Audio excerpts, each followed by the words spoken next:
Good morning, everybody. How are you? Just had a phone call. Make sure it wasn't one of the drivers.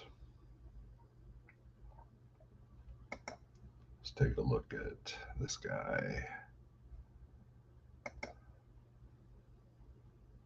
Okay, wasn't him. All right. All right. Good morning. Oh, we already got a pretty decent crowd here. Fridays are good for the algorithms. For all you new YouTubers that want to increase your numbers, Fridays are good. I didn't have anything. Well, I mean, this is more of an open forum day for me because there's really the redundancy is pretty evident of speaking the same things, and I think people are getting tired of it. I've lost some subs because of it. But anyways, good morning. How's everybody doing? Notifications went out, so that's good. Um, Turn that down. Looks like fuel's going down. That's the good news. There's some good news on the horizon. Our fuel discounts here at Like Trucking have been pretty good. I'm seeing a bunch of dollar 10, 80 cent discounts, which is cool. Cool. That's great because anything to kind of alleviate, at least lessen the burden of the high fuel. So definitely keep an eye on that. Now rates been spotty, even in good markets. It seems like they're holding the line pretty good. But yeah, it looks good. So it multi stops where it's at, definitely. So, anyways, let's do some shout outs, man. We got a lot of people in here. So, Big Houston, what's up? Donnie Luke, Big Houston, you're first. Jose, good morning. Tyrannus, good morning. Grafton, give me the Spock sign. The Vulcan sign. Good morning, Stephen Chat and Medic Brit. Good morning, Pam. What's up? Pam, how's the spot market treating you? How you doing? Doing all right? Making your adjustments? How's Advance treating you? I'm sure Advance is treating you very good. Cash is King. Hey now, I haven't seen you in a minute. Thanks for your membership. Um, Trucking along with Kiersey. What's up?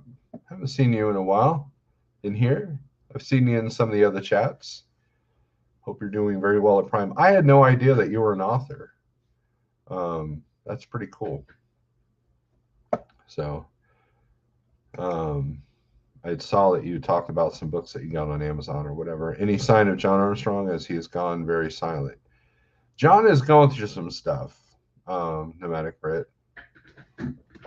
Um, he's going through some stuff, so we'll just leave it at that. So, put your, he's trying to figure some things out. Um, so yeah. Cattle hauling. Good morning. Shiny side up. Good morning. William Buck Brown. Morning as I sit here waiting to unload in Houston. I just had a truck in Houston yesterday. CPAP, what's up, man? I know you're doing well at Advanced. Picking up the truck in the morning this morning. Good deal, Scott. I hope they fixed it right. Look at Scott's repair bill, $8,562.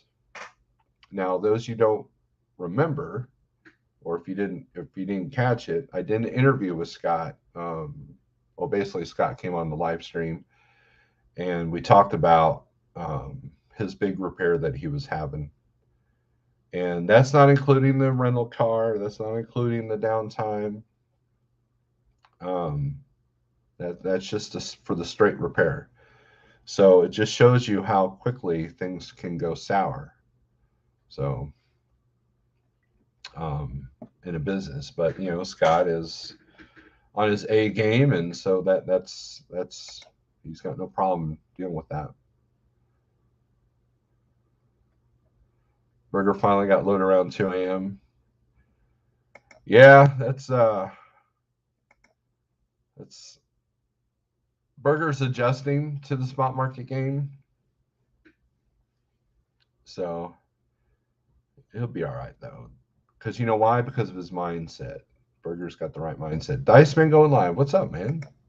Why does the new normal always involve lowering standards? I don't know. For those of you, I just saw a Vice documentary about Liberia. Those of you who think that we're not doing so well, you ought to look at that documentary because everybody's saying hi to each other. Scott beat that. I'm at 13.5 in the last 4 weeks, counting. So doing decorating at home. Ugh. 13.5. Wow. That truck has asked a lot of money from you. I had this weird dream last night that I signed, or I was being not coerced, but I was being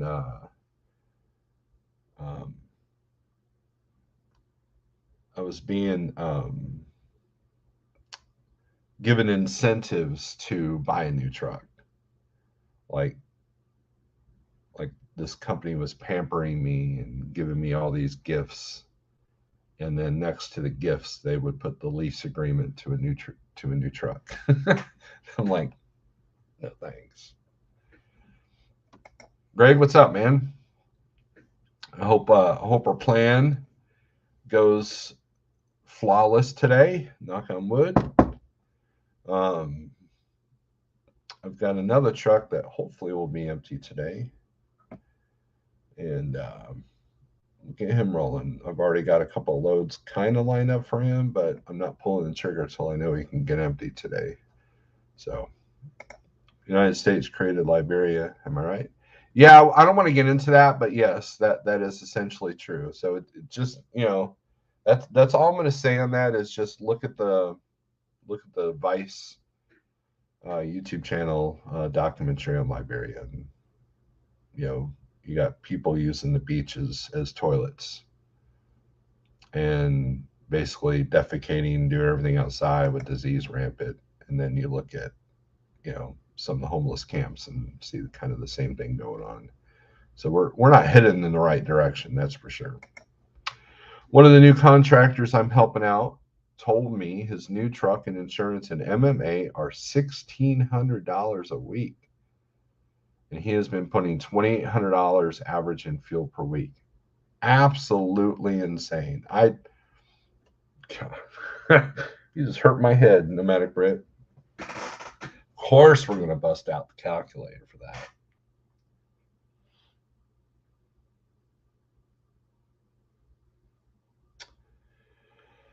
So, 2,800 plus 1,600 equals 4,400 a week in expenses times 4. That's 17,006. That can't be right. Am I doing that right? Hold on. 1,600 plus 2,800 is 4,400 a week times, 4.3 if you want to do the correct math. That's $18,920. There's at some point common sense has got to kick in, right? A lot of drivers are being affected. Let's take AB5 for example. One of the intentions of AB5 is to do away with these lease op type operations that you're basically a company driver paying the bills. How do you expect to thrive how do you expect to thrive and make money if your monthly expenses just to run the truck, and that's not including insurance, that's not including the 160 a week I guess it did include insurance. So how do you do that? How do you thrive under those conditions? You can't, unless you're the only way that $18,000 a month in expenses in a trucking operation makes sense is if you're doing specialized niche, work, whether it be hazmat, heavy haul, um, logistics, like, like freight, show freight, stuff like that, trade show, moving van. Unbelievable. You can't. I mean, I don't know. Maybe I'm just an idiot. Maybe it's beyond my comprehension, because I would never put myself. I can open a brick and mortar store for less than $2,000 a month.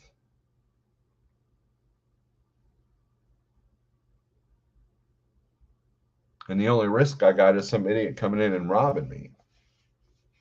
I mean, I enjoy trucking, but there's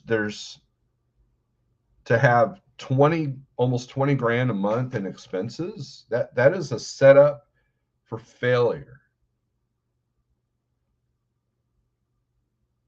Why would you even sign on for that?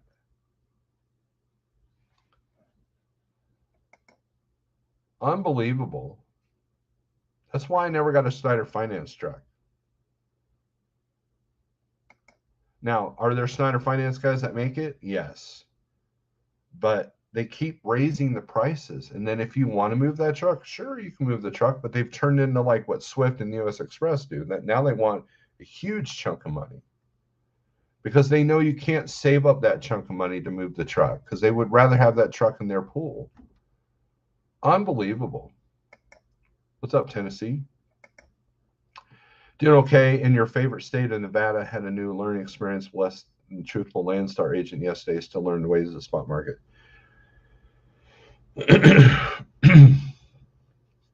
Evidently, you don't watch my videos when it comes to Landstar. I look, every now and then I'll call Landstar load, and it's the same crap. 8 years later, same crap. A good weekly revenue on tanker is approximately $6,500 a week. Okay, so let's get our calculator out. And that's probably getting everything together, having your act together, right, Britt? 6,500. So 6,500 times 4 is 26,000 minus 17. We'll do 18,000. That's a net of $8,000. So if you're a typical American family household,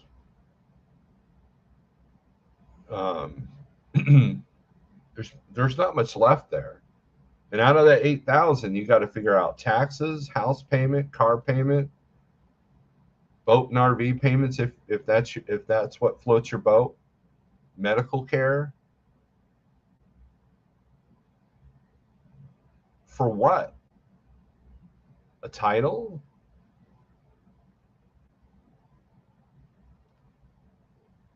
Unbelievable.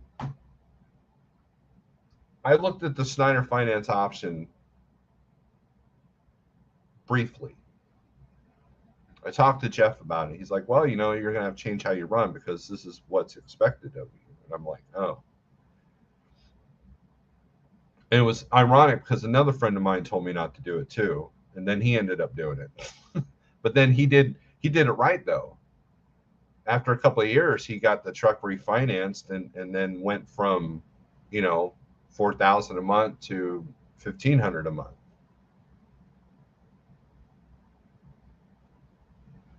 Unbelievable. Wouldn't last 2 seconds in the spot market with those kind of expenses, the way it is right now.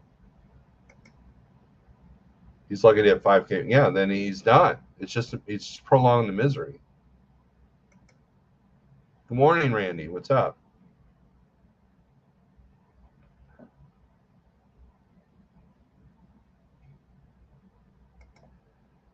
You know, and Britt and I talk about this all the time. Look, if you want to own a business, I don't care what kind of business it is, you have to create a solid foundation first. Because right now, the trucking industry is not allowing any room for errors. It just isn't. You know, if you got if you got a paid off truck, you know, you're still dealing with stuff. You know, you know, I've got drivers telling me they're starting to see depth shortages. And in some places, you got to go to the oddball spots to find bottled depth. I mean, that's actually happening. Dennis, what's up? It's just one of the many things that are against you out here. And so when you have $18,000 of average cost a month in any business, there's not a whole lot of room for error. Unbelievable. What's up, Shannon? Good morning. A short run, but yes, I know better next time. Unless they have the direct freight and it's not off another broker, steer clear of these co-brokers. I noticed that another click and go is doing that now. Good morning, Oser. What's up? You're looking to see I'm not moving? I'm just keeping an eye on things. That's what I do. I'm the safety manager. And no, you're not moving. Good deal. Red Diesel, hello. On top of that, he likes to go home every 2 weeks. I tell him how I run, but me and him are worlds apart in how we treat our business.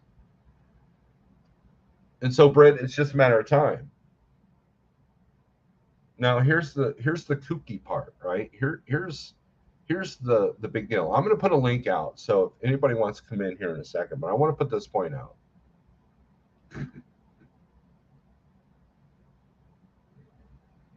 If a person decides they want to get a Schneider finance truck, Schneider runs your credit, then they have you consult with somebody from ATBS, not as a tax consultant, but to help come up with a business plan.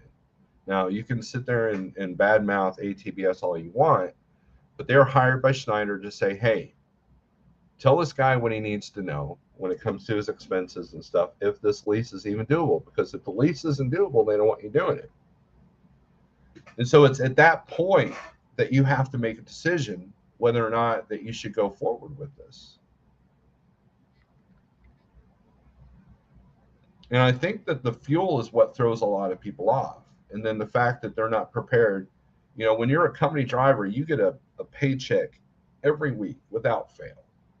Sometimes the miles are less.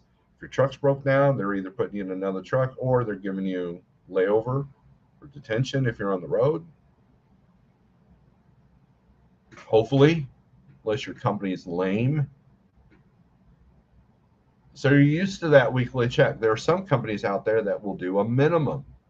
In other words, you know, some companies are like a minimum X amount of dollars per day until you get over X amount miles a week. And then, you know, so that way, if you're not running and you're ready for dispatch, that's the other caveat to that. Then, but regardless, if that's how it's set up, which that's how I would set it up, you're used to a paycheck every single week consistently, unless you take vacation, unpaid vacation. But in the owner-op world, if the wheels aren't rolling, you're not making money. Ask me how I know.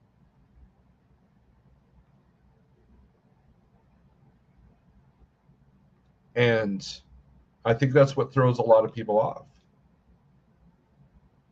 is that you don't realize that fuel is going to cost you X amount. I mean, most people, if you're running normally, if you're running consistently, you're probably well over $100,000 for the year on fuel. or at least on track to.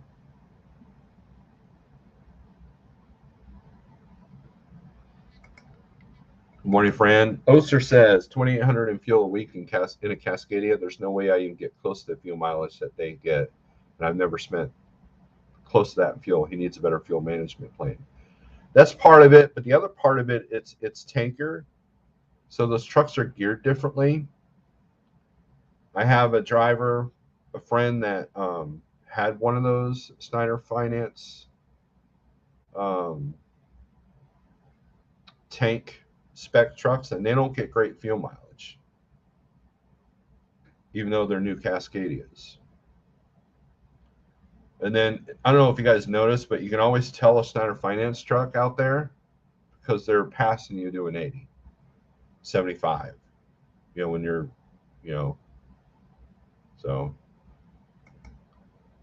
No, he's at 13.5 on his truck repairs, still at home.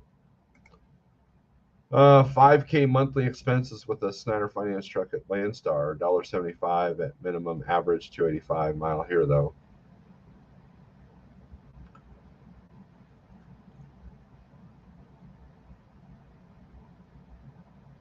And are you making it sea green? And if you are, it's because of your mindset. Are you, watching your fuel? Are you watching, but it can be done. Look, Trucker for Life, he's over at Landstar with the Snyder Finance truck. But I don't know what his fuel bill is per month. I'm on a miles per gallon diet, 62, 65. See, there you go. That's being smart. That's a mindset. That's a change. It's a change that's within your control. Yes, sir. Work numbers daily. There you go. And I imagine the way you're running Landstar is probably the correct way. There is a correct way to run Landstar's low board. Where I get frustrated is the agents that don't have the direct freight. And if you do use an agent that uses other other brokerages for their loads, then basically they become your dispatch service is how you look at that. Like, what do? I get on the load boards, I look for loads, I contact the brokers that I know first before I start cold calling. And then, I have a network. You find the Landstar agent that has already established a network in the open market. And then they're your second set of eyes, and they grab the loads that Landstar from brokers that Landstar will work with. If you do that, you'll make it. But the cold call off the Landstar load board, I struggled with that. I ordered a new International SFI best priced. And those get the same fuel mileage as the Cascadias, I believe. But they're probably about 10 grand less. Do I have that correct, Sean? What's up, Sage? News Live. Low board, then get in my agent's lanes. See, look, sea green. Excellent. Good on you, man. That's how you do it at Landstar.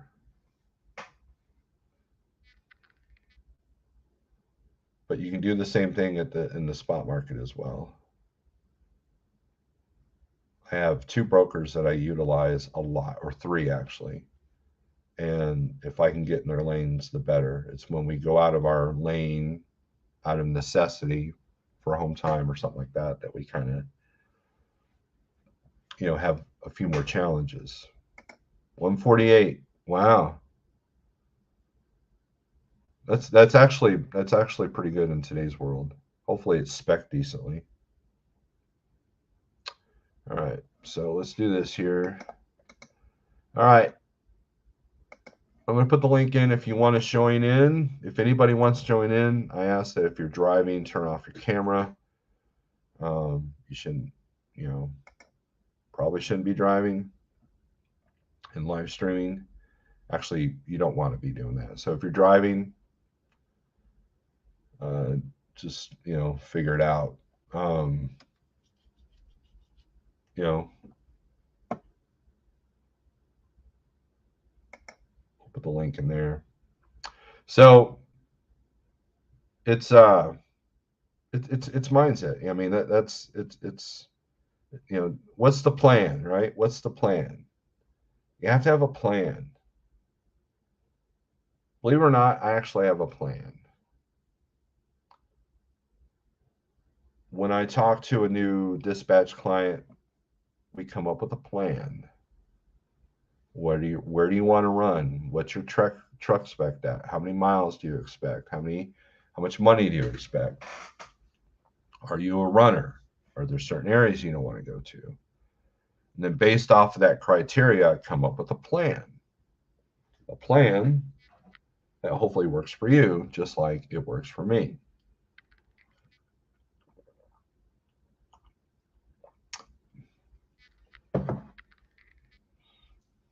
That's what I do.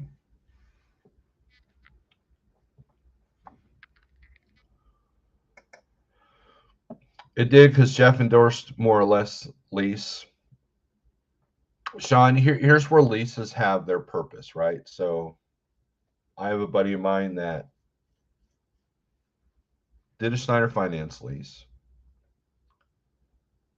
because he didn't want having a brand new truck on his credit yet, because he wanted to get a house. Once he got the house, then he took the truck and he refinanced it.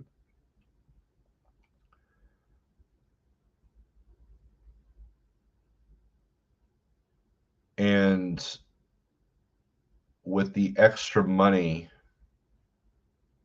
gained per month, he was able to establish a foundation to get his own authority. That's how you do it, right? So now, as high as Schneider Finance payments are, if you have the right work ethic and you can manipulate and utilize the trailer pool to your advantage, then it can be done because of the drop and hook. If you're at 75 to 95% drop and hook, it can be done.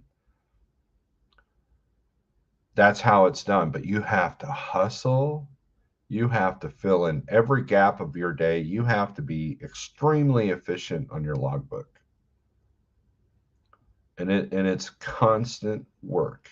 Constant work to look at the low board. It's constant work to learn your lanes. It's constant work to make sure that your customers are happy. And that's the beauty of the spot market in my experience, is that I'll give you an example.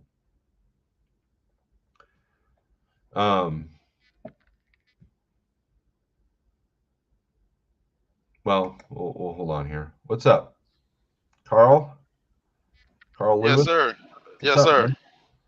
How you doing, man? I'm C Green. I just put my Okay. name as Carl Lewis because I run like Carl Lewis. Oh, right on. Nah, man. I watch you a lot, Snorelord, man, and I learned a lot from you. I'm here at Landstar with a SFI truck, and the thing about survival with it is, you have to have a plan. You know, and the thing about having a plan is you have to work numbers daily. This is not the money you make is not your money. It's the business money. Right. And I have a plan with SFI. I pay 1080 a week. 200 of that is a maintenance account. I haven't had any issues out of my truck, nothing but a sensor that I replaced myself for $42. I didn't go get a SFI truck because I'm not mechanically inclined. It was more uptime for my business as opposed to downtime trying to find that nearest shop going down the road. You get me? Right. Yep. And 72 weeks of straight payments, no missed payments, no deferments. You have the option in a track lease, which SFI is a terminal rental adjustment clause. At 72 weeks, you can have the opportunity to go refinance through your own financial institution at the lowest APR there is, which banks, when it comes to track leases, have the lowest APR, Mm-hmm. as opposed to Schneider's high APR. And like I said, that 4,400, roughly would go down to about 2,400 a month, with who I'm speaking with as far as my banks. Right. And the thing about being at Landstar is, you don't go for revenue. You go for the cent per mile that makes sense to your daily numbers. I try to stay anywhere from 950 to 1,200 bucks a day if I'm running. And I'm not I have to go home every weekend. I have to get back here. Just I'll stay out. If it takes me 7 days, I'm gonna hit $5,000. But in those 7 days, I've only really worked 4.5 due to how I get out and I position myself. I have this theory of I prostitute my truck. I put her on every corner, and guess what? An agent is gonna find this lady. I'm gonna show a little leg, and I'm gonna get what I want. And I don't force my way home. I bounce my way back out. I bounce my way back to Where stay is in the. home, if you don't mind me asking? I'm from Atlanta, Georgia. Oh, that's a good market. Excellent. Yeah. So man, I just want to get my little piece about it. That you're correct. You can succeed in these situations. You just have to understand this isn't your money. This is a business move. Yeah, and that's the thing. So going back to the Schneider Finance on the tank side that Britt was talking about, a lot of people come from a company position, and you'll probably agree. And now all of a sudden, now you're moving large amounts of cash that you're not used to moving. Like as a company driver, you might make, 1,200, 1,500 a week, and, you pay your bills out of that, and that's it. Whereas it's the same concept as an owner op, or a lease op, but then you're moving loads of cash. Most people don't even see 20 grand in a year, and you're moving 20 grand a month just from one spot to another. A lot of people don't know how to handle that responsibility. It sounds like you've definitely tackled that responsibility, and you're doing well. And again, it goes to mindset, and you sound like you have the right mindset, the right hustle. Yeah. A little bit of knowledge about me. My experience came from being 1099, and it wasn't, no offense to anyone, any Russian company, no Chicago. I ran for a guy out of California, and he was an Indian guy, and he was very frugal. He allowed for me to be close knit to the business, understand, the lanes, brokers, rates, what made sense, and just upkeep and maintenance on my vehicle. So once I did that for 2 years, and it was during the pandemic, I ran exempt. I hauled ass, man, 4 or 5, 1,000 miles with that clock off due to the exemption. And I just understood, you know, just running the business, and that's where I branched off to do my own thing, is being close knit with a 1099 guy that wasn't micromanaging. Say it again. You broke up. He only had 8, but he ran his business accordingly, if that makes sense. You get what I'm saying? He didn't force it. Yeah. We didn't run after revenue. He had this thing to where each truck, he wanted 15 to 21 days out. He wanted 1 week truck payment, 1 week insurance, and ratings. So,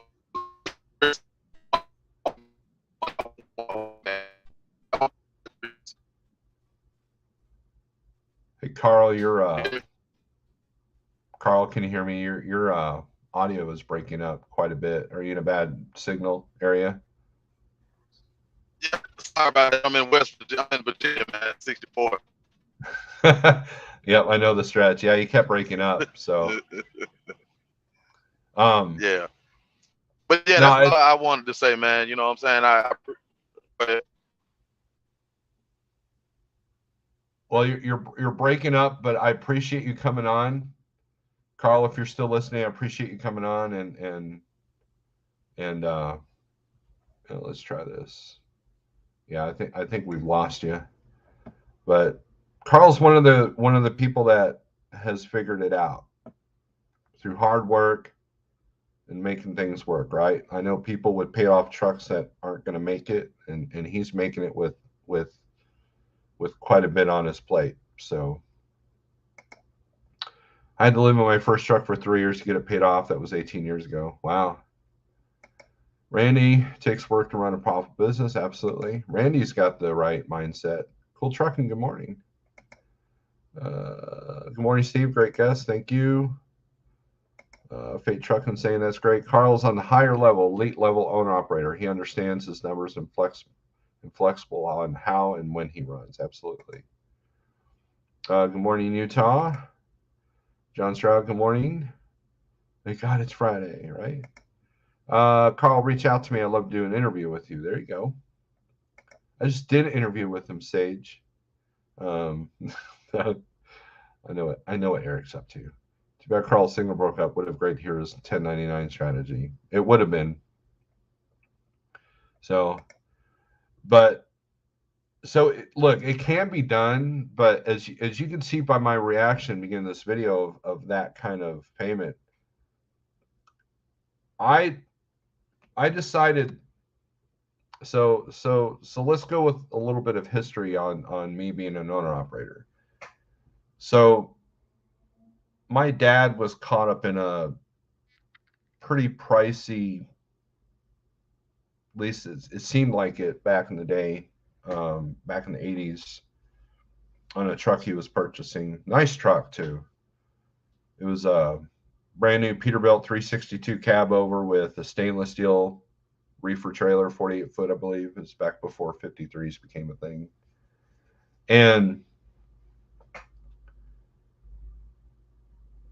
I saw the struggles that he had. And so when I started to enter the trucking world, all I heard was leases are bad, leases are bad, leases are bad, and to me it was about the money, right? So, being in Springfield, being in the land of, I would meet prime drivers and I would hear their stories. Some were good, most were bad. And it took a while for me to learn that it wasn't necessarily the company as much as the driver mentality, right? And that's when I started to discover that was when I started to think about becoming an owner operator. I decided that I wasn't going to go that lease route because I did not want to be what I thought at the time a glorified company driver, because I had not heard of Schneider at the time. I mean, I've heard Schneider Company, obviously, but I didn't realize they had a choice program. And it would have been very easy for me to get into a Schneider finance lease, but because it would have appealed to me that I can choose my own freight. But everybody I knew that was choosing their own freight was at Landstar, so that was the model I was looking at. So, but I knew back then that I didn't want to deal with a lease I didn't want to be a slave to the truck, because to me it wasn't worth it. Now for you it might be worth it. I do have, the coveted paid off truck now, but it was done on much mellower terms.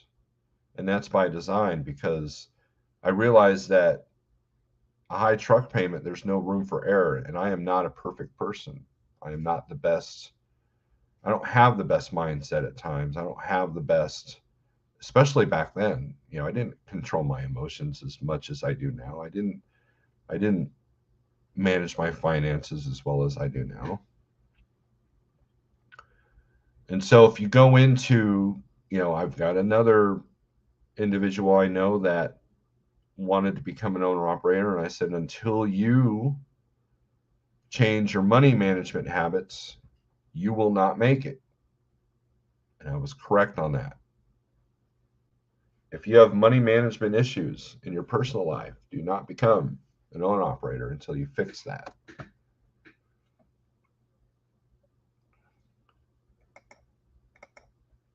I did the lease program because I came to USA and had to start from zero. I knew I could make it work, as I've worked for myself for most of my life. There you go. You had the right mindset. You had the right ethic, right? You're an inspiration to Matic Britt. He is. He's a good dude. I talked to Mr. Britt on more than one occasion.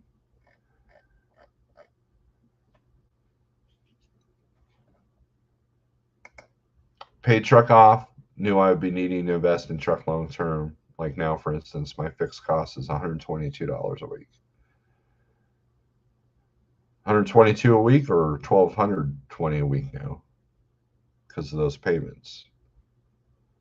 And that's the thing. So if you have a paid off truck, and all of a sudden you got to put 40 grand into it in 1 year, you divide 40 by 12, that's your new payment. That's your new truck payment. Or unless, you know, you're going to stretch that debt out to 2 years, which I don't recommend. That's your new truck payment. So when people talk about a paid off truck, do you really have a paid off truck? No. And we've talked about that. It would be interesting to interview a few carriers that take those loads you were outbid. How do they do it? I think a lot of people that take low paying loads. I mean, yeah, you're absolutely right, CDM. But here's my my take on it. If you get underbid on a load, is because the carrier has a lower paying or a lower cost, higher profitability rate than you, or they don't know their numbers. Because how many times have you seen people in my chat and other chats brag about their $1.10 a mile costs? Oh, my cost per month is, or per mile is only $1.10 a mile. That is a load of crap.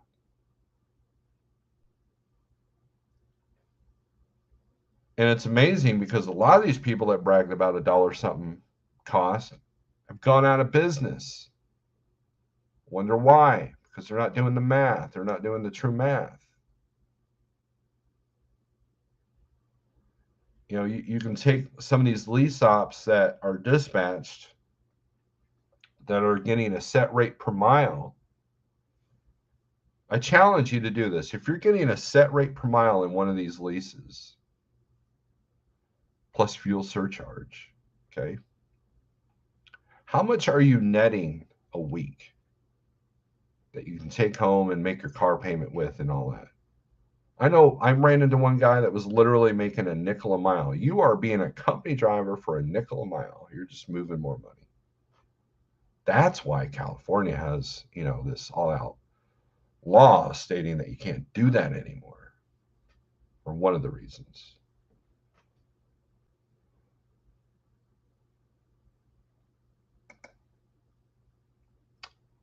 I got 95 Peterbilt Detroit. You have to put money aside every week. Absolutely, Cody. And that's the thing. So, you know, back to CDN's comment. So the people that outbid me either don't know their numbers, or they know their numbers so well, or they have a strategy, like they got to get back to an area, or they have to get home, or the carrier is only interested in miles and not the revenue. A lot of these, you know, companies that, you know, Carl was talking about, that's kind of how they run. For them, they're just taking the big mile loads, you know, that have the largest amount.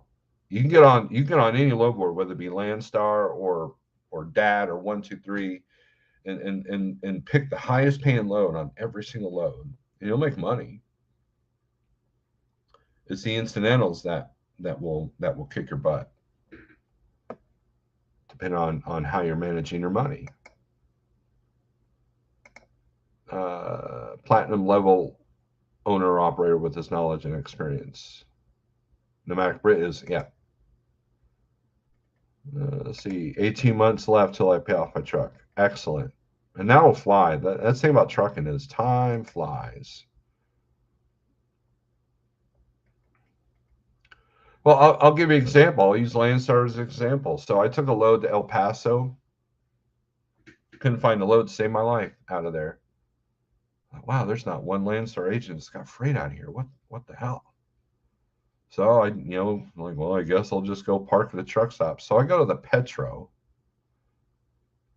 and I'm looking for parking. And it's a weekend. It looked like a Landstar terminal. So many Landstar trucks. I'm like, oh, well, there is some Landstar worker, else all these trucks wouldn't be here. And then I talked to another one of the guys that was also looking for a load. And he said, oh, yeah, you got guys out here that will take 80-cent mile loads all day long. That's why you can't find freight out of here, because these agents have got those drivers in the bag. And so they're not posting loads. I believe I ended up getting something out of El Paso going to another dead area in New Mexico. So, yeah. Utah says he supports AB5. On a good week, 2,500 to 3,200. Let's see. Try again. Those carriers who took cheap freight and now out of business, do brokers care? Absolutely not. The brokers that look, well, I'll take that back. So the brokers that do care are the ones that have the direct freight, direct contract freight that they rely on carriers. So if they lose their capacity, now they're posting on the DAP board, and that may not be any good. So yeah, they might have an issue, but yeah, brokers don't care about your costs, people. What's up, Shannon? How are you? Can you hear me? Yeah, take a pause the video on the YouTube side. Oh. Before you come in. Okay. That way it's not echoing.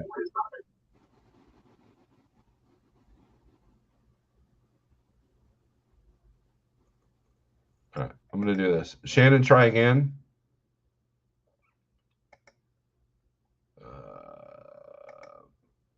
Wait, hold on. Did you figure it out? Let's see. Did you figure it out? Can you hear me? Yeah, here's what we're going to do. Shannon, here's what you do. Try again.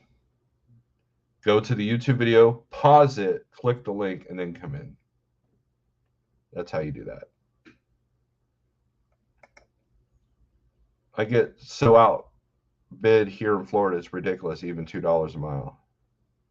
Yeah, I imagine. That's how a lot of our new contractors operate here on Tanker. They look at the big paying load, but don't work out true costs or what it takes to where it takes you to. I pre-plan 10 days ahead and will head myself to an area which has no loads, but I know loads will come up as I know my trade. There you go. Knowing the load board, knowing when to look, right? As an experiment, say you book a click and go load near your house at a posted rate for a week. Then run numbers, interview CEO of said broker, and show you couldn't sustain long-term business at low rates. All right, Shannon, you figured it out? Okay, I don't know. Can you hear me? Yeah, but I can hear myself. So here's what you have to do. I'm going to kick you from the studio. Go back to my YouTube video. Okay, hold on. Go back to my YouTube video, pause the video, and then I did. I closed it. Okay. All right. You good? All right. No more echo. Yeah, I'm good. Are you good? What's up? Yeah. Okay. I had to unplug my everything from here.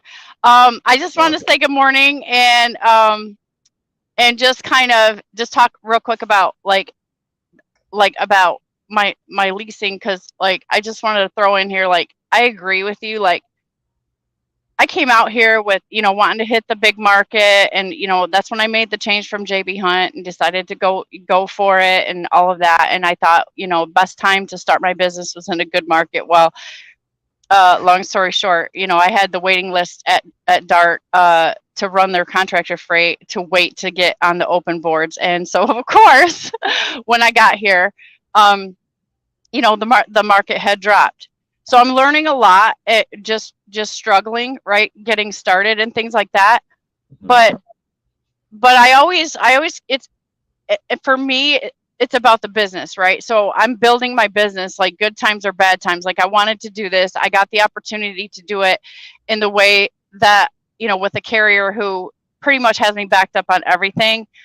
And so that's a comfort and a safety net to me.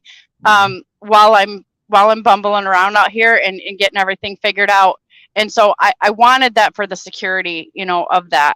So, I might be paying a little bit extra for my truck, but I'm getting a good price for it. But they do make a lot of money off me in this lease purchase program that's a given, you know, all of them do. But for me, I just stay focused on the fact that I'm building my business, and this time right now is about me purchasing the truck the way that I need to do it. And so I got the most reasonable plan given my situation at the time, and I'm utilizing this time to you know, build my business credit and think about the business and just getting in position to make a move. So by the time I get my truck paid off, I'll be in a really good spot to make a move to a different carrier and be financially set to do that, you know, and ready for any you know, bad things that might happen with if something should happen with my truck. But that's where my mindset's at. Like, it's all about I'm just grinding to build this business, you know, and yeah, you know, money's hard. Like, I struggle to make my $1,200 payroll every week because my company is, I changed it from an LLC to a C Corp, and then I do I have a payroll service that pays me a paycheck, so I'm an employee of my own company. And it's, I mean, I straight up, like, I'm pushing to make payroll every week because it, you know, it comes out on a certain day, and I got to have that much money in the operating account. So that leaves me nothing really too much extra. Some weeks I'll get a couple hundred extra in the operating account, and that's just where it's at right now, you know. And it, you know, it's a bummer, but I'm not letting it get me down. Like, I'm still on focus, I'm still on point, and I'm still on purpose. Like that, like I'm out here to do what I set to do, and I'm just hoping that I can survive, you know, and just make it happen. And if I get set back or anything like that, you know, I'm in a position where my carrier has ways to help me, you know, get me back on my feet again and stuff like that. You know, I don't want to be in that position, you know, but I'm trying to get into the surplus, of course. But you know, well, just, you know, for me, like, it's about that. It's about just driving just to pay off my truck and get my equipment, you know, to get started. That's good. You've got the right mindset. I would, so, like, I know, like, some small companies, what they'll do is they'll ask people to take a hit on their salary so the company can survive. Is that something you can do, is reduce your salary a little bit? Yeah, I have that option. And right now I'm fighting, you know, I'm fighting against that because it's not a big salary that my business can afford to pay me. Because I do, you know, my first investment was a good accountant, and then my second investment was my payroll company. So, you know, structure is very big to me, about keeping my business structure properly, because if and when I do need to go into financing for my bank, I want to be, like, on point from day one. And so I'm achieving that. And so that's my feeling of success, is that, okay, I'm holding it together, you know what I mean? And yeah, I hope the rates go up and stuff like that, but because then we'll just get better than that. But at baseline, that's where I'm at right now, you know. And I'm just so if I need to dial back a few $100s, I can. And I'm also in a great position because I don't have any bills at home to speak of, right? I'm all up in here. So and most people aren't in that position, you know what I'm saying? Right. And it's even tough. I'm just saying that because it's even tough for me when I am in that position, you know. Yeah, it's a tough gig. What's been the biggest struggles, like, especially when you went from the contract drop and hook dart freight to what you're doing now? What's been the biggest struggle or adjustment thing that you found? Thank you so much. The biggest struggle has probably been learning, you know, learning and practicing strategies and booking loads and planning loads and all of that. Getting into the groove, you know, figuring out it's not a routine every day, right? Everything is so dynamic. Yeah. So adjusting to that and trying to get my own patterns set that are successful. And I'm still trying to find, like, the good triangle. I'm trying a lot of different strategies, short loads, long loads, mixing them up, you know, all that stuff. So that's kind of what I'm in the middle of right now, is I'm still, you know, trying to work it out. And then on top of that, with fuel prices and rates, right? So there's a lot going on, you know. And but the biggest struggle is just I don't have the comfort of just, like, kind of knowing what's going to happen every week, you know. And I would say that was it, you know. But I'm excited and I'm driven and I'm very, you know, keeping a positive attitude about all the learning, like all the stuff that's just slammed on me. Like, it's like, you got better learn now, right? Because, you know, I got to make that payroll next week or whatever. And I've learned a lot of things very fast. I've made mistakes and learned very fast because there's no, like you said, there's no room for error right now at all. So, well, but the good news is, Shannon, is that nothing ever stays the same. So your struggles now might be your victories later. So I think you've got the right mindset to get through the storm, right? And that's what it takes. That's what Carl was talking about. That's what you've talked about. Because again, and that's what I wanted to touch on that. Yeah, because he said that and it caught me, and I was like, yeah, he's right. You know, it's like, you know, it's about the business, you know, and it's like keeping it together. So, they got me unloaded and I got to rock. So I just want to say good morning, guys, and thanks for letting me come on for a second. And I love you, and I'll see you later. All right, later. That was Shannon. I knew that she was in a hurry once she got her bill, so I didn't ask her that question, Fran. But she does have a YouTube channel, so make sure you go check it out. Click on the, you know, you can click on her icon here in the chat. You can probably get to her channel. She's got a YouTube channel that might be a good question for her. She might even have some contact info.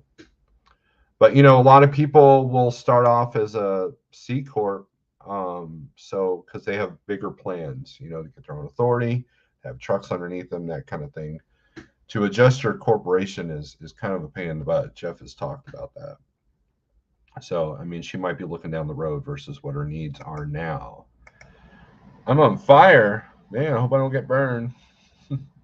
I got to chop up several live feeds that I've done in the past with some of the interviews. That's one of my goals today.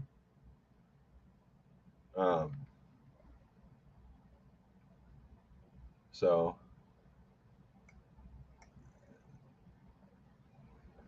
dispatch is going to go from 0 to 60 if my driver can get empty when he needs to be. So thank you, Sage. Sage put up Shannon's channel. Thank you. There's the link if you can't. There you go. Yes, I'm grinding to build a solid foundation for future growth. There you go. She's answered your question, Fran.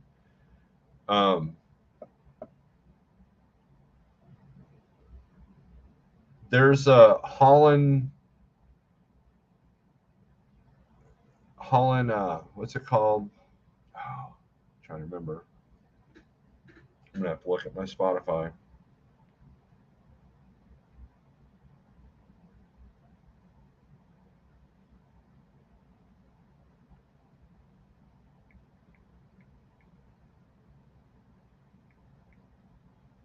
Holland Assets podcast by Motor Carrier HQ, which is one of these companies that will help you get your own authority. But they also give you the tools to do it yourself. And they have a great episode. It's episode number 2 that talks about the breakdown of LLC, S Corp, and C Corp perfectly. So, yes. Thanks, Sage and Shannon. Holland Assets, thank you. No problem. So, anyways, guys, we've been at this for an hour. If no one else wants to come in, I'll put up another link. If you want to come in, fine. If not, we'll end the feed.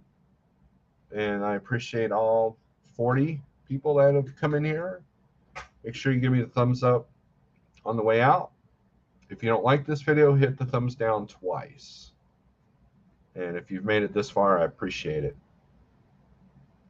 Let's see. Will you consider tackling other trucker issues such as lack of truck stops? What can be done to fix safety and cleanliness at truck stops? Do live from a truck stop show in reality. Maybe. I mean, that's kind of the Alex Asia Mai approach. I think that a lot of issues that we have in the truck industry start with ourselves. It starts with our own mindset. Because I can't control how much parking is out there. the awareness has been made of the lack of parking. And some states are on it and some states aren't. You go through Florida, once you get south of Orlando, it's kind of not the, or Port St. Lucie, it's not the greatest on rest areas around 95. But the ones north of Port St. Lucie, man, there's a ton of them. And they're big. The big rest areas. Missouri's started to do the big rest area thing. So I have seen improvements in truck parking. But I don't want to be an echo chamber for a bunch of trucker rants. That's my issue with that. Is we all know that they're trashed. We all know that drivers will throw pallets and tires and mattresses and other litter in their bags at the truck stops. I've made mention of those. And the lack of truck stops will only be solved with corporate greed. Now, Love's is doing something. There's a new Love's being popped up almost every day, it seems like. But cleanliness, these truck stops, unless they've got good management, they don't care about their cleanliness. A poorly managed, like I'll give you the Flying J in Springfield is a perfect example. Everybody in there seems nice, but because they allow the homeless to camp in the TV room and in the parking lot, it's a trash parking lot. And it's a shame. When that place first opened, it was great. Now you can't even find parking there after 2 o'clock unless you pay for it. So a lot of those issues that we have are because drivers don't show respect. They don't have courtesy. They don't. A lot of them don't care about trash in the parking lot. A lot of them are rude to the shippers and receivers. A lot of them will trash. So my theory is start with ourselves, and then we can fix the other problems. So when they start producing new trucks, I know there is a shortage, right? There you go. NJ is terrible with truck parking. Absolutely. So you got to watch. You got to know the area, right? Rich S, quit throwing your. Yep, exactly. Well, Mississippi, Missouri is on it. Yep. CDN. I agree. Looking at it, not to rant, but for education. I mean, it's good to be educated on that, but I mean, like I said, a lot of these issues, when they're addressed, they just turn into echo chamber rants, which is a lot of misused anger. I believe that anger can be a fuel at times,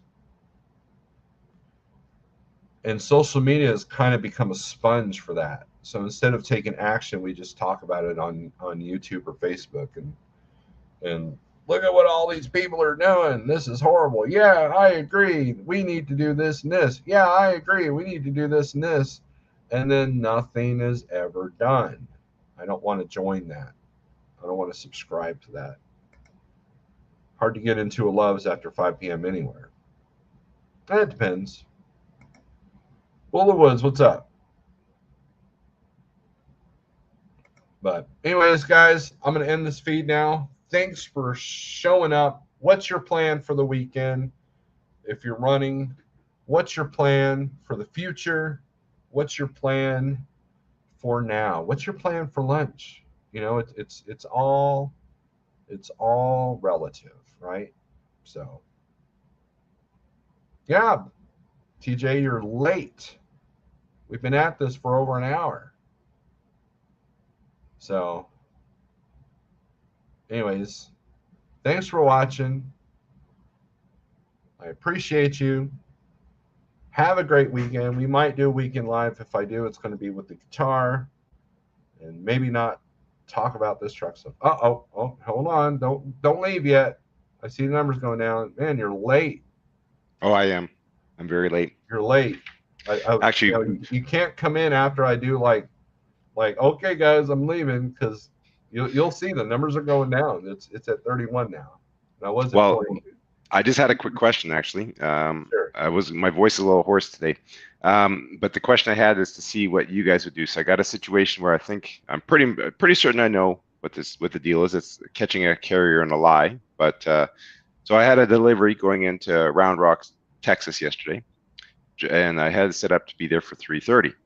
And there was some communication gaps with the consignee, but the carrier emails me around 5. Like 5 Texas time saying, well, the driver's left. He hasn't found anyone. He's gone back to the truck stop. I said, what? Why would he leave the truck stop when you've been there for an hour and a half? I said, well, who? He says, well, they told him to leave. Who? What was the name of the person? I don't know. What did they look like? Was it a male, female? They don't, and they won't pick up their phones. And they just give you, it's a dispatch email address. They don't put their name underneath, like say it's a community, like a shared inbox. But they don't put the name of the like it'd be no different than if you and Jeff are working on dispatch, the same shared inbox. When you reply, you might say, when you replied with the information, you put Steve underneath. And if Jeff was replying on the same email thread, he would say, this is Jeff now, because in case you were dealing with something else and he stepped in. So I sent this long email saying, I was going to forward it to you, but basically saying, I believe that your carrier was not there. You claim he was there, but you can prove me wrong by show me the ELD by the GPS that his truck was sitting there. And I found when we did get a hold of a person, they because the one person was in a meeting, and then when you get a hold of them, they said, okay, yeah, we've had 2 people waiting. Where is the driver? We'll unload him now. Well, he went for dinner and went for a shower. Well, and so it's been late. So the guy says, okay, come back tomorrow morning at 10 o'clock. So I said in my email, one, you could have called me. Why wait? Like, how long would you typically wait, Steve? If you go to a shipper and you go to the office and you look around, there's no one there. You're walking around the warehouse, you're looking around, there's no one there. How long would you sit? Even if they're behind or whatever, but the fact that you arrived at the time, and how long would you sit at a shipper or consignee before you did something? Or left? Say you weren't acknowledged, how long would you stay before you did something? Well, if it was a consignee, that's different. I would stay there for as long as I need, because I'm there to deliver a load. So, and you're going to pay me in detention for as long as I'm there. So I would have proof that I was arrived on time with the email chain. I would do a screenshot of our Access app of when I arrived, when I checked in. If there's a tracking app, same thing. And then I would just stay there. And if nobody was there, and then I'd be contacting the broker and, to make sure that there was some communication, because that has happened to me. I show up and there's nobody there. Come to find out that there's one guy that runs the office and they're running late because they had a flat tire, so, things happen, right? But, unless I'm in a bad area or I'm in the road. Now, if I'm in the road having to check in, which I delivered at some places in New Orleans that were like that, you're literally checking in off a busy road. Situation like that, yes, I'm going to find somewhere to park. But if there's a empty lot and everybody, and I can stay there, then I'm just going to stay there. If you don't carry food on the truck, you can do DoorDash or Uber Eats. And the longer I'm there, I'm going to get paid. So right, but the point is, is that if you get to if you arrived at that shipper where it's backed up, there's trucks lined up out that you can't even get to the warehouse because there's 10 trucks on the road. Mm-hmm. You could CB up the driver ahead of you. Hey, truckers, with whatever the trailer number, are you in line? Yep, I'm in line. Or you could put a CB message out there. You could either get out of your truck for a second and look up the line, like stand on your front step and look out and say, oh yeah, I see there's 10 trucks ahead of me. Then you can at least message your broker saying, hey, I'm here. Letting you know there's 10 trucks ahead. Like, you would communicate right? You'd communicate. Now, if you came to a warehouse where there's no trucks parked, it's like a smaller place or some unique, unusual, like when you delivered fireworks or some kind of place like that. Say like you went to that farm, okay? Mm-hmm. You're going to deliver those fireworks to some small place or in a farm, and you go there, you're looking around, there's no one there, you're phoning the number that you were provided, and no one's picking up the phone. You texted that number, everything. So I would say, as a broker, when I'm working with a carrier, I would say to the carrier, when you arrive to a shipper or consignee, if within 15 minutes that you sat there and no one's at least acknowledged, if they at least say, hey, yeah, I see you're here, but we're going to be a while, right? Like we're behind or we're short staffed or whatever the case is. But if you're not been acknowledged, right? After 15 minutes, you should, depending on your company, because you might be a company driver and some companies don't have cell phone policies, right? Or they have a Qualcomm or whatever you have, right? I mean, most people do phone, but there are some companies still, so I'll respect that. But the point is, if you arrive after 15 minutes, if you've not been acknowledged or didn't find anyone, as a driver, even if you're a company driver and this is your very first load, common sense would prevail that you should call someone. Right. And so in this situation, I said to them, well, you know, again, this goes, we get the lack of knowledge and training in this industry. We rush everyone to get into all aspects, and that doesn't matter. It doesn't mean just a driver. It means dispatchers, operations, etc. Right now we're in this because training does cost a lot of money, time and money for companies, and we're in this mindset. We train people just enough to get by. And what I mean by that is, like, for example, you take a driver, he's taken his trucking class, he's got his CDL, he passed his health test, he's done all the stuff he has to do, his air brakes, everything else. So he's behind the truck and he's driving. But has he ever been a customer service person? Like, say he was a guy that just, his previous background was he worked in the back of a warehouse, never dealt with anything else. That's all he did. He worked 5 years in a warehouse, came out of high school, did some warehouse work, did some other thing where he's always in the background, never in the foreground. And all of a sudden he decides to become a trucker. Well, when you're a trucker, I'm sorry to say, unless you are hired where you're going to do pin to pin nighttime loads, you're never going to see anyone. You get everything through your Qualcomm. It's all digital and it's all, you know, you don't have to interact with people. That's a rarity. There's a few scenarios like that, like, you know, some of the grocery companies and stuff like that will have that. But for the most part, unfortunately, you know, trucking is good for an introvert because most of your time you're by yourself. However, there's those moments in time when you're at a shipper consignee, even if it's a drop and hook, you still have to go into the shipping office. You're representing that company. So you have to have a 1% comfort level talking to people and at least have respect that, okay, I can see, okay, yeah, I spoke to this guy. He didn't give his name, but he was a guy that was bald. He was wearing glasses and had a green t-shirt on. Okay, that should narrow it down, right? On July the 8th, this is the guy I spoke to, right? Or whatever the case is, a lady with a red jacket and had a black baseball cap on, you know, or something like that. But she wouldn't give her name because sometimes, you know, some people are doing that. They don't like to give out their names, but I don't ask for last names, just the first name. But anyway, so in this situation, so I sent this email saying, you claim your driver was there. You waited an hour and a half after he was there to tell me that he's already left and went to a truck stop 20 miles away. And so I'm like, this seems very odd. I said, it's a Thursday. Now, this is a load that came from Canada to the US. So you would think, logically, if it's a Thursday, what do you want to do? You want to deliver this is a delivery. It's not a pickup. So don't you want to get delivered on a Thursday so you can get a pickup on a Friday to get your ride, get some miles over the weekend? Yep. But yet, so I sent all this information saying, like, most people would be on a Thursday. It's a 3:30 delivery. If you were making that delivery and you wanted to get off so you can get your 10-hour break and then get up in the morning and be able to have a load, you would think that you'd be hounding me. You'd be texting me, calling me, emailing me. Hey, my driver's there. We're not finding him. When the guy you gave me as a contact is not picking up his phone. We need some help here. And so I put all this out there and I said, you can prove me wrong. And, you know, if you can have the driver describe the person you saw, so at least I can go back to the company saying, hey, so-and-so told him to leave.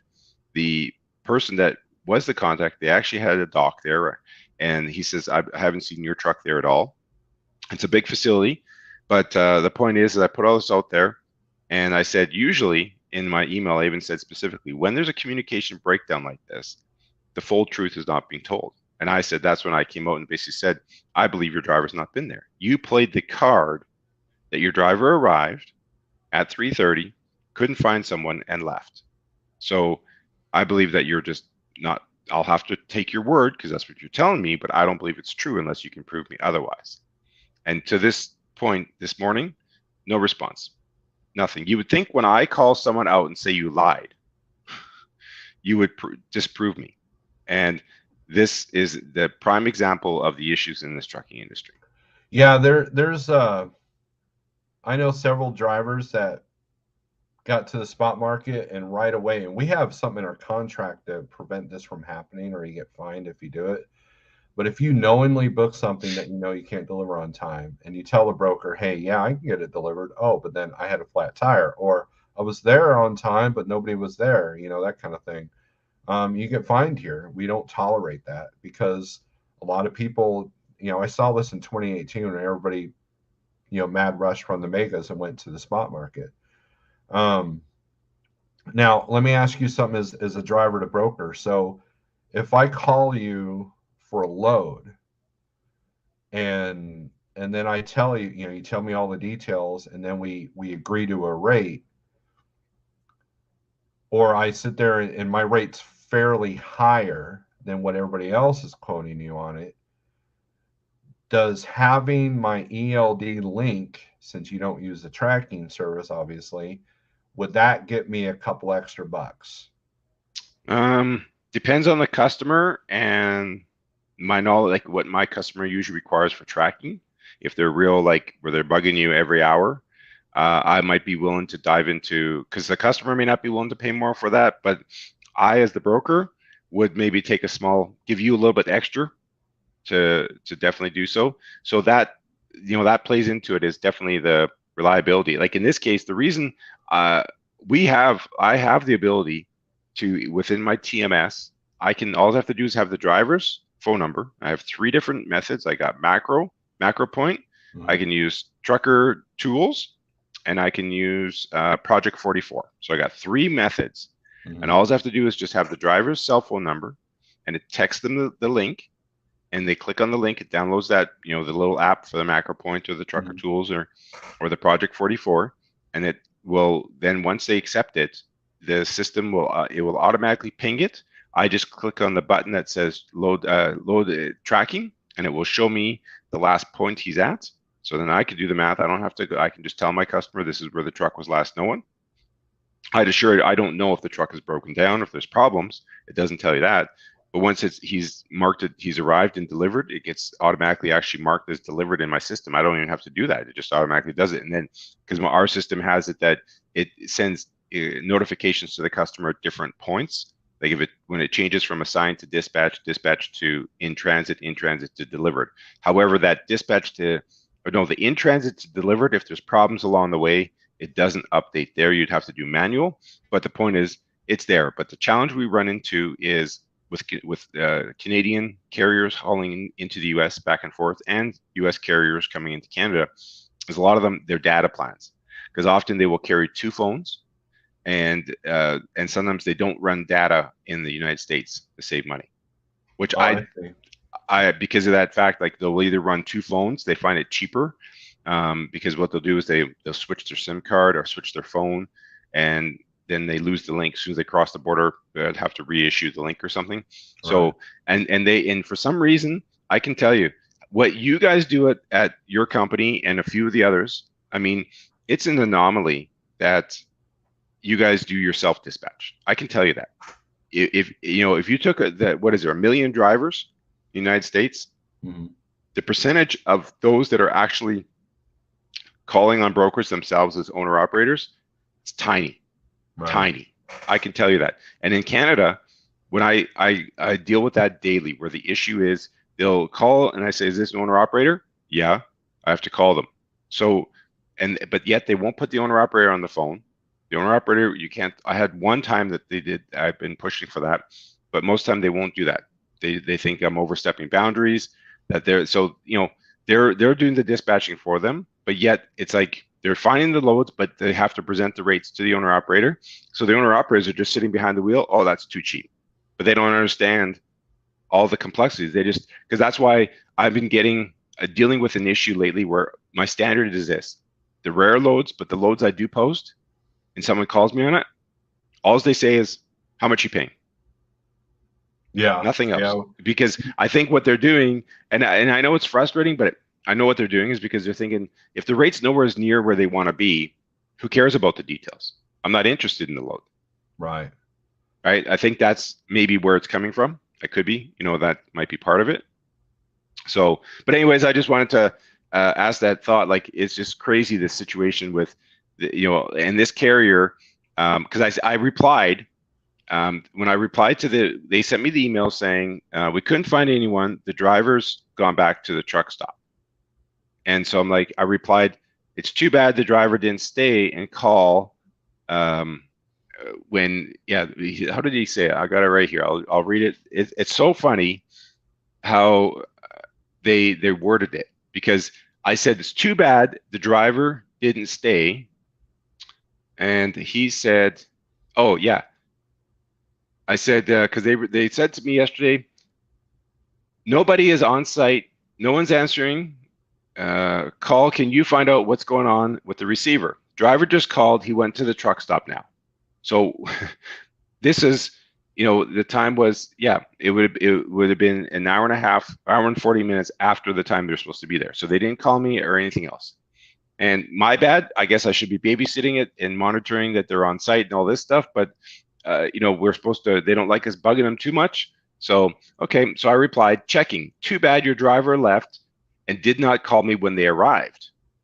And they said, all they said is, everything is bad on my side. Seriously, Rob.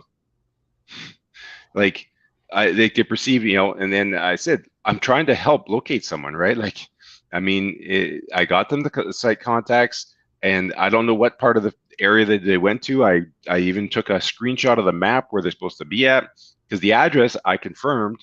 They said, oh, because I got them the information. I said, call this guy right away. He's going to try to unload you tonight.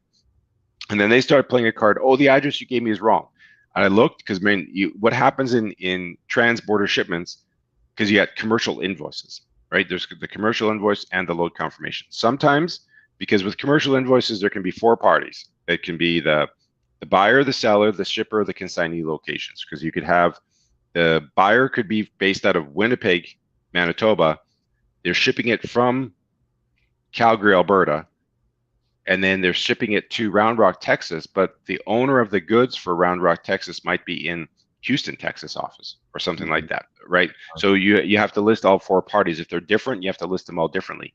So I verified, I looked at the commercial documents, and no, they matched my documents, because I know sometimes that can create confusion. So, and it depends how the dispatch conveys. Did they convey the address on my load confirmation to the driver, or did they use the load confirmation, the customs invoice? And I always say you always go with the load confirmation, because that's what the broker's providing. But sometimes they don't. Or if there's confusion, ask the question, right? And this is again where communication comes in.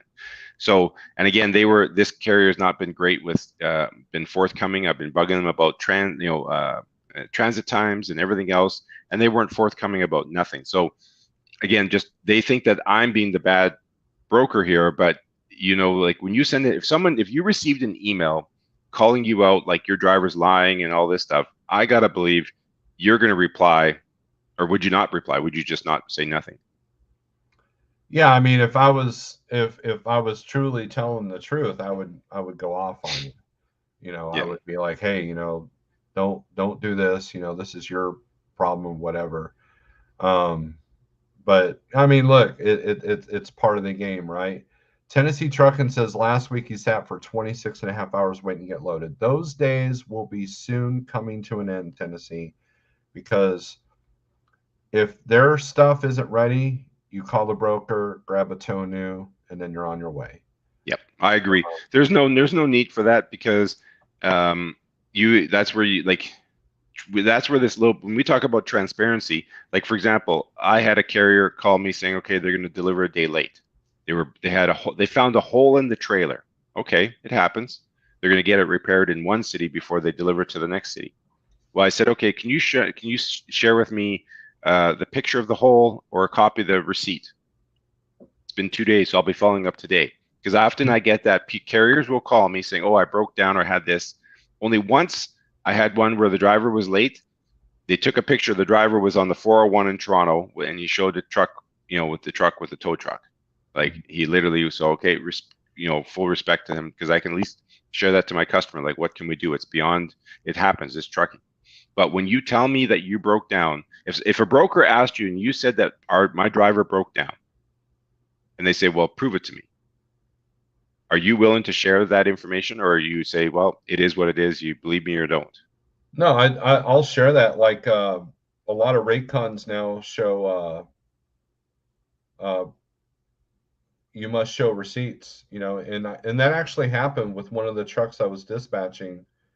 It took me all day to book this load, and he ended up having to cancel because his truck, you know, he goes to pre-trip his truck after reading my rate con that I send him. And this was an outside carrier, one of the trucks I dispatch, and he gets out and there's a big puddle of antifreeze out there. His water pump just basically gave out. So I just set him up with this broker, and so I had to call that broker and say, hey, look, he broke down, I can't pick up this load. And so I told him, I said, once you get the repair receipt, you need to send that to him so you don't burn this bridge with that particular broker, because they're the only ones that have freight in this spot, in this area, and you don't want to burn this bridge. And whether he did that or not, I don't know, but that was one of the last loads that I put him on. But I told him, I said, you need to show receipts. You need to prove that your truck did break down. And so I think that's vital. We had another situation where the driver, one of our drivers, was literally across the street from the delivery, and his truck would not go forward. And we were in constant contact with the broker on that deal, and we could share the ELD. We could share, you know, and I believe that particular broker does use MacroPoint on that particular load, so it was never an issue. But yeah, I mean, a lot of rate cons are saying, hey, if you cancel a load, you must, you know, give us a legit reason, and you must have proof of that legit reason. Well, and I think that when you look at this trucking industry, often a lot of the owner operators or small carriers feel that they're obligated to work under the broker's agreement. Now, if you're working for a mega broker and you're just one truck, you may not have a lot of clout to do anything. But take your company or similar sized companies with owner operators, there's no reason that Jeff couldn't establish, like, take for example, when a broker works with a small carrier, they can try to, you know, stomp on it and put their clout and say, we're only going to pay you this much for this, we're only going to pay you for that much, right? Let's say, you know, the driver wait time, we're only going to pay you $30 an hour, but you're asking for 90. Like, I can tell you that in Canada, they pay much higher detention rates than what you guys are getting. I can share that for sure. But so me as a broker, when I work with a private carrier, I can negotiate tonos, I can negotiate driver weight charges, etc. And but when it comes to, because what I'll try to do is, let's say the driver was 2 hours late for the pickup, but yet he was an hour early for the delivery, but sat there for 5 hours getting unloaded. Mm-hmm. So I kind of look at the big picture of that, saying, okay, well, you screwed up on one end, consignee screwed up on the other. Let's come to an agreement here. I try to make it so that I look at my business, and I think that's where a lot of people just are always rushing to go forward. But I always have my mind transparent that I can go back in my business. So I like to put the notes in there that explains what occurred with what load, so that when you look back at if you're looking back at a load and you say, oh, okay, I paid this load so much, but when you open it up, you realize that X amount of dollars was actually waiting times or whatever the case was. And then you have notes about what happened there. And I think that where I'm going with this is that when you, like, for me, I can negotiate with the private carriers, but if I go work with CN Rail, or I go work with Schneider Intermodal, and I have other similar intermodal, I have about 3 other 3PL intermodal companies I work with, and each of them have their tariffs. They're non-negotiable. I present those numbers to my customer. I know in advance how much they allow, how much free time is included. Mm-hmm. I'm given notifications. So I know that, and I tell my customers on the quote, these are the charges that you're going to, if this occurs, you're going to pay. If this occurs, you're going to pay. If this occurs, you're going to pay. And before the time of quoting is when everything happens, because you lay that on the line. Mm-hmm. Now, if the load goes into action, an intermodal empty container arrives at the shipper, and it's 1 hour and 30 minutes, I get a notice. Driver's detention begins in 30 minutes. I get an email or some other similar notification via text messaging, but typically it's an email. Guess what? I call the customer or email them, 30 minutes, detention begins. 9 times out of 10, it gets avoided. They pull a bunch of staff and they get it done because they don't want to pay. Sometimes they'll say we're short-staffed, it is what it is, because they'll say, well, the driver was late and so forth. And I explain to them, when you're working with intermodal companies, even if the appointment's at 10 and they show up at 10:45, and it's an hour and a half goes by, well, he was 45 minutes late. Doesn't matter. They still charge. I'm on the hook. So, and I know with the rail companies, all their extra charges. If a load is heavy and it has to go get scaled and go back, there's charges associated. So what I'm going to say is, why can't companies like Jeff and other similar sized, mid-sized companies, they can create a tariff. It doesn't have to be like, LTL tariff per se, but you can have your accessory charges posted on your website. But you guys are going to, because I mean, there are trucking companies out there that when you sign up to be a company driver, when you sign up, you know that before you've even taken a load, you don't even know what load you're taking. You're getting so many cents per mile. You get so much per extra pick and drop. You're getting so much for layovers or detention. So it's now the carrier's responsibility to recoup this.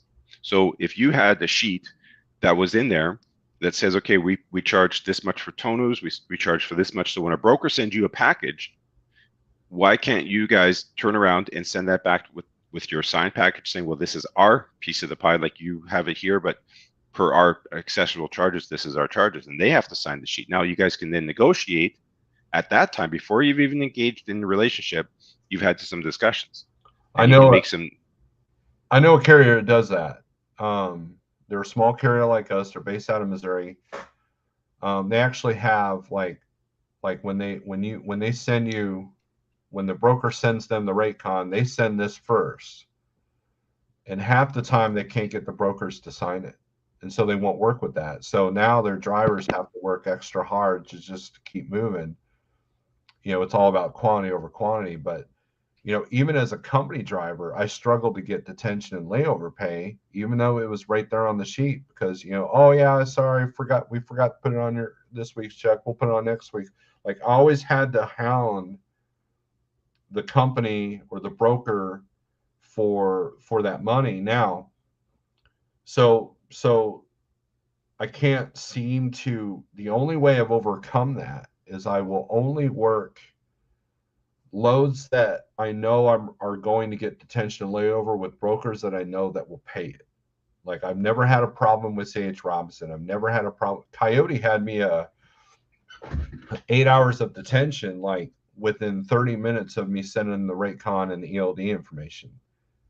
Schneider was always pretty good about that, but they didn't have the best detention policy. But like Convoy's pretty good about that. Uber's pretty good about that if you follow the instructions. But like the mom and pop brokerage, good luck. It's amazing. They'll hound you 20 times on the status of a load, but then once they know that you've delivered and they've seen that you sat at the receiver for 6 hours, then now all of a sudden you can't get a hold of anybody on the phone. You could. It's not the greatest, but always when there's an issue, like if you have the load on your truck, then you're in power. And the other thing that you have the power of, if you know there's detention, you could play the POD power game because they need the POD to get paid. Mm-hmm. So you can say, well, I'll submit my POD when I get that revised rate con. But then that means you're delaying your payment as well. So that's the cat and mouse game that you could play. Well, the other element is because of Carrier 411, it doesn't take much for a broker to sit there and destroy, basically make, because there's a lot of carriers like when I'm booking loads for an outside carrier as their dispatcher, there's been a lot of times where like, okay, what's the MC number? I'll give it to them. And they don't check the FMCSA site. They check Carrier 411. Mm-hmm. And, it says here that you had this issue or this truck had this issue, or we've seen that you burned, so many brokers, blah, blah, blah, which I haven't burned any brokers, but I did have a broker go off of me on something that wasn't my fault. And that probably affected, that aspect. So, I mean, and a lot of these dispatch services are doing that, not realizing that they're putting their carriers on carrier 411. And then, like trucking, we've dealt with a couple of issues with carrier 411. So it's a game. It's a cat mouse game. Well, the only thing I guess you could try is that, depending on I always look at, we have the carrier packets that get signed. Mm-hmm. To me, that's like the umbrella policy. And then I think that, because especially when you work with a brokerage that has multiple agents and you got your carriers, that each load confirmation for any unique things, like, because especially like paying the detention at a warehouse in a major city is much different than the detention when you're going to do like an oil field site, a gold mine site, things of that nature where you're going off road. So those have to be specified in there. But the only thing I can suggest as a carrier to help you is that you start doing that. You make some standard internal policies, whether just because you're a one-person carrier, operate like you're a 10-truck carrier. Have policies and standards in place while you establishing standards and policies, like if you were a company driver and you think, I liked what that company did, I didn't like what this company did here, but I like this part of it. So you take those bits and pieces and you compile your standards. And how you establish that is then you start to say, okay, you take, whether you invest in technology through your TMS or you do it manually, doesn't matter. But if you know that your standard policy is, right now I'm just one truck, but hey, I'm planning to get more trucks as I can. So as you grow, you've established those standards, but your standard is going to be, I'm going to call the broker or email the broker 30 minutes before detention begins. And I'm not just going to say, I'll put my standard that I arrived on time. This is the arrival time. And then the 30 minutes beforehand, where you say detention begins, maybe you specify, like if you've discussed what the hourly rate's going to be on the rate con, if there's anything, like if you, especially as you've been around the block on many occasions, often know shippers, when you see the address, right? And that's always something that may have to happen more and more, is that, the brokers don't always tell you where it's picking up until you see the load con. So you can't say, well, you say, does that shipper take a long time to load? Some brokers are forthcoming. Yep, they'll take 3 to 4 hours there. I have some shippers like that where I even put on there, ensure the driver has adequate food and water. This could be a 3 to 4 to 5 hour loading time, right? Mm-hmm. And we've built in, like I've had some cases where I've built in 3 hours. I've already said, hey, when we're negotiating this, let's build in 3 hours of wait time. I'm telling you, it's going to take at least 3 hours. So give me 3 hours. After 3 hours, I'll pay the detention. So, but all I'm saying is that if carriers can start to create that consistency to email 30 minutes before, and not just say detention begins, but detention of whatever you guys discussed, $50, $60, $75 an hour begins in 30 minutes, then you have the timestamp of that. And if the broker doesn't reply to that, then that shows either that they're too busy and not paying attention, which could be, or they're just being purposely not paying attention. But you have something now to leverage, saying like, I notified you, you didn't reply back. Hey, I'm working on this. We're trying to get this resolved, right? And maybe it's gonna. And I know it's hard because some of these warehouses, brokers, people always put the brokers as the bad person. But let's be realistic. Are brokers causing the detention? Who's the culprit of detention at shippers or consignees? Right. Well, I mean, Oser brings up a point that it kind of slipped my mind, but he brings up a point.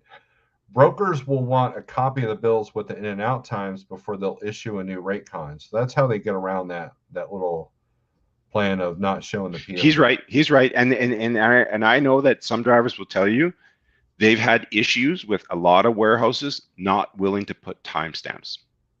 Oh, well, I'll put them on there for them. So yeah, exactly. Yeah, exactly. So what I do on a load, and this is why Coyote paid me like that on a 6 hour detention time, because I showed arrival. Of course, it was on macro point. I showed arrival, took a screenshot. And some brokers, what they'll do is they'll disengage macro point before you're finished, so you can't prove that you were there. And so what I did is I took a screenshot of when I arrived, when I was done, turned them into PDFs with the Tiny Scanner app. I took our TMS system that we use, that Jeff wants us to use when we get to a shipper or receiver, check in and check out. I'll do a screenshot of that, send them as PDFs. And so now they got the bills with the POD, timestamp. I've got a signature on it. I've got all this information from my ELD, from our TMS, and from the MacroPoint, the system that they use, as PDFs. It all gets sent in. Boom. 30 minutes later. I don't even think it was 30 minutes. From the time I checked out and went down the truck stop 5 miles or a couple miles down the road, I had the new Raycon. Yep. And so when I can do that now, I learned the hard way in the first 2 years that there were some brokers that will do everything they can to get out of paying that. Well, And there's two sides to that now, because one, it shows you that brokers can fix detention unload confirmations in a few minutes. But secondly, like, I've been in situations where I've been able to adjust it immediately, but I've had many times where sometimes it does take me a couple days, because I do have to go through the process, because I've got my company who is paying for this, and I'm delivering to a site that their staff is working at, a job site. And so I'm dealing with, I need to reach the sites, and some of these oil and gas sites, the staff there can't be on their cell phone. If they're caught on their cell phone, they're banned, even the drivers. So I know that they can't phone. So you have to know that up front. So sometimes I have to wait till the end of their shift or the next morning before they start their shift before I hear back from them to confirm what went on that day. Why was there a delay? Was it caused by them? Was it caused by, but I always have to confirm, because sometimes, I've had both sides of the story.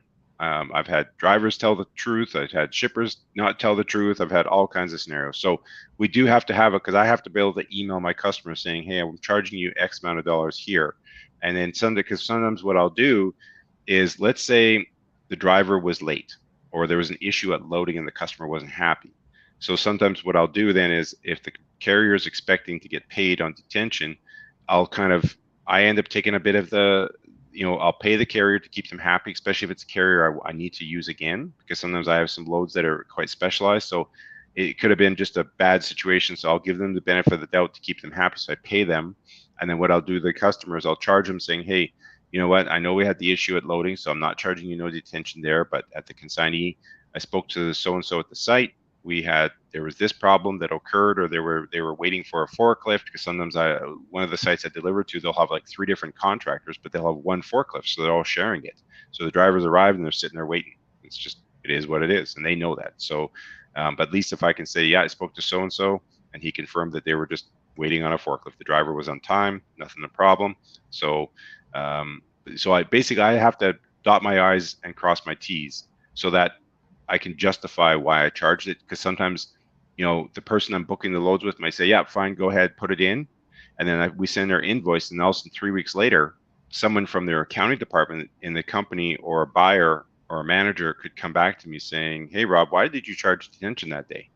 And I need to have my ducks in a row. Mm-hmm. I can't just say, well, let me look into this. No, I do it so that I can open up the order, and I can see the notes, and I can see why I charged that immediately, and I can see the email history as well. Well, here's the gist of it, Rob, and here's why. You are a professional, and you treat your job as such. There's too many people that don't, on both sides of the phone, and I think that's it's the lack of training. It's all about the bottom, the dollar. Yeah. And it's about milking everybody for everything they got, and expelling it and moving on. The more trained professionals we have, that's my, people ask me, what's your biggest frustration? Is, in this business, it's the lack of professionalism. If I call you as a broker, tell me what your name is, tell me what brokerage you're with. Don't just answer the phone like I just woke you up. If you're a driver, be efficient. Communicate with me, communicate with the broker. Don't sit there and take a 2-hour break and then be an hour late for a load, No, I would rather, Steve, that I get that where I get the runaround. I would rather that the dispatcher calls me up and says, Rob, you know what? My driver, he met some girls, or he met some buddies, and they tied one on last night, and he's sleeping one off, right? Like, I would sooner be told that, because I just think, in this industry, especially as a driver, as much as you hate it, there is a logbook. So there is some rules, and it's no different than being an airline pilot. I mean, you've seen all the movies and the crazy things that they portrayed when that time, that one movie with Denzel Washington, and I can't remember what that was called, but he went to court for that whole thing there, and he was, he partied pretty hard. So, but the point is, if I'm a driver and I know I have a load that either multiple picks, multiple drops, or I have one pick, one drop, everyone always wants to know, I have my, where's my freight? And I keep reminding that often a driver shows up to a receiver or shipper and they'll get loaded by one person. And maybe there's one other person handling paperwork. So they interacted with two people and then one driver. So they think that's it. But they forget all the other people behind the scenes, sales, marketing, operations, and you name it. We've gone through that. So they're driving around down the road and they just don't think anything of it. So if I'm a driver and I have a load that's especially going across the country, long haul, or I'm going between borders, if I know I'm stopping at 10 o'clock at night, I'm going to email my dispatch, because I'm going to, or text them. It's 2022. You can send a message at any time of the day. So we understand, like, sometimes the drivers, depending on their cycle of what they're doing, sometimes they're running nights and sleeping days, and sometimes they're working days and sleeping nights. We don't know. So why not just message your dispatcher? I'm parked at this truck stop at this exit. It's now 10 o'clock. I have, I'm going to take a shower and whatever else. I'm going to bed at midnight. I'm going to be up for the next 2 hours. I'm going to sleep at midnight, and I'm going to sleep till 10 o'clock in the morning. Right. So this way, and then I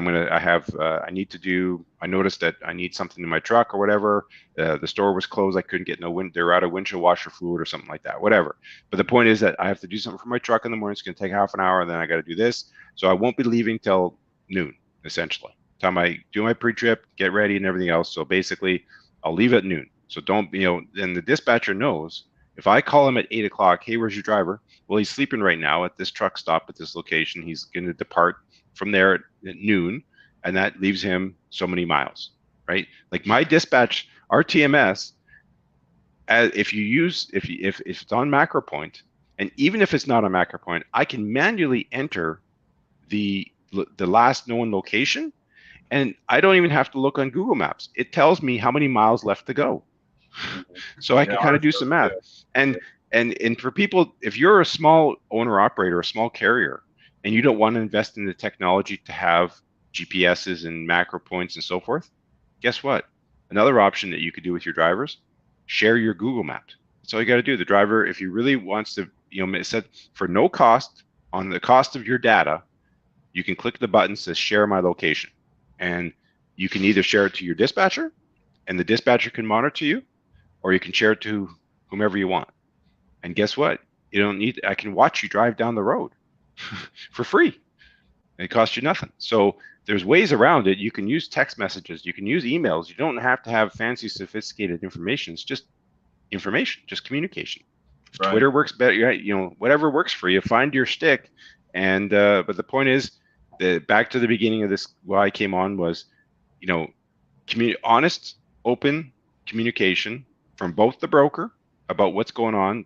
It just doesn't save anyone time to lie. It's actually harder. It's really hard.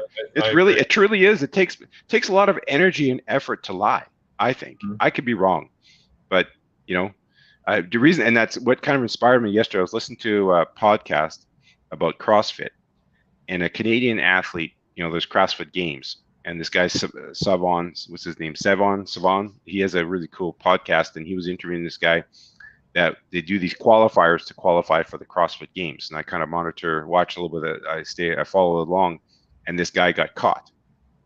And so he didn't, you can apparently, because after what happened is one of the competitions to qualify, the minute you're done, it's really intense. Because once the game is done, you finish your event, they take that heat and they don't let you out of their eyes, and they take you to the bathroom, right? They take 4, 5, 6 guys to the bathroom, and you're stuck with them. They don't let you hide and try to show that you're, and when they do the urine sample, it's intense. He says, you have to raise your shirt up to your above your chest, drop your pants to your knees, like you're in kindergarten, right? Right. And then they watch you urinate, and you have to fill the cup. And if you don't fill the cup, then you got to stay, drink water until you can do it properly. And but the story of this guy was he came out of it. Like, you can apparently, like, he got the email that he failed his drug test, and apparently you had 72 hours that you can file for like $200-300 to CrossFit to appeal for it. And then what they do is they take the B sample, and then they send you all the analysis of what drugs was in your urine. But he came forthcoming, and it really inspired me about thinking about trucking. So this guy's been doing CrossFit for a little bit, and what happened to him is he's been training this year, doing all the same kind of training. He thought, because usually when you're doing your CrossFit games, it's not just you're not just exercising, but it's your sleep, it's your nutrition, it's a combination of things that make you successful. And he did some of the qualifiers, and he didn't finish as well as he thought he would be this year. And he's in his 20, he's 20 something, 26 or I can't remember. He's in his 20s. So he was really vying to get into the games because he had support from family and friends and so forth. And after the first qualifier, he was not where he was hoping to be. So it's kind of like trucking. You go in, you buy your truck, and you do your business, and also you come out after your first month and you're not where you need to be. Well, instead of him, in my mind, they went through the whole details, but the summary was that I missed that. I don't think he reached out to any experts to help him to review.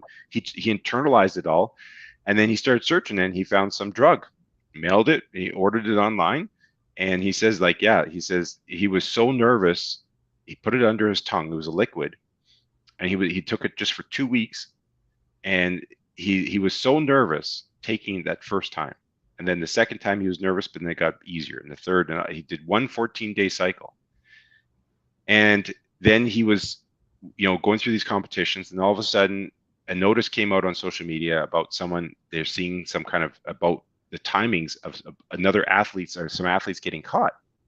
And he did the math. He realized, oh boy, I'm going to get popped, because he knew he cheated, but he didn't tell no one. He did it all by himself. He didn't consult with anyone. It's not like he went, and he didn't do it like Lance Armstrong, where he had medical doctors formulating this. He did it on his own. He found a YouTube video that convinced him that this is going to help him get to the games. And he thought, I'm going to do everything I could. And he obviously regrets it, and it's a mistake he made. But the point was, it's just like trucking. You make a mistake, you could go out there and try to, mask it, but that's what basically taking steroids is doing, or some kind of enhancing drugs is gonna mask it. But it's interesting because, like he said, when he was working and he heard this, he was driving, he had to stop, he was shaking, kind of like he says the first time I took it, he was just shaking because when he did the math on the timing and he heard about this, he said he knew he was going to get caught. But when you saw the email and stuff, but it's just, he's now out of, he says by the time he got ejected from the games, he's not going to go to the games this year. And by the time he's allowed to go back, he'll be 33. So he's too old. So his hopes, that 2-week episode of him taking that drug cost him his hopes of ever being a professional CrossFit athlete. So that is no different than it is different than trucking. But the point is, in trucking, like, lying and cheating is kind of, in my mind, like taking the steroids. Like, it doesn't help. It's really hard. It's like, cheating with steroids, you're hiding it and you're hoping no one's going to figure it out. Well, that's what lying does. It's more, because now you have to hide one lie behind another lie, and you lie this time, and then you lie here, and then it's like, well, what did I say last time? You have to remember all this stuff. Mm-hmm. It's really hard on a person, I think, to be to lie, to keep track of that. But I could be wrong. No, I agree. It's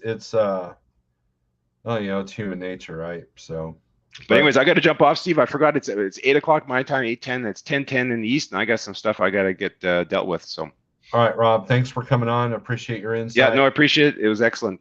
Have a good weekend, guys. Yeah, bye. All right, that was Rob, CDN broker. I think that's it. I got to use the restroom, and I need to get off here because I'm not a 4-hour live feed kind of person. So, anyways, guys, thanks for coming in. Communication, mindset, foundation. These are all things that will help you out in life in general. So, anyways, guys, I will leave you with this. Strength for today. Hope for tomorrow. You'll be all right. Peace.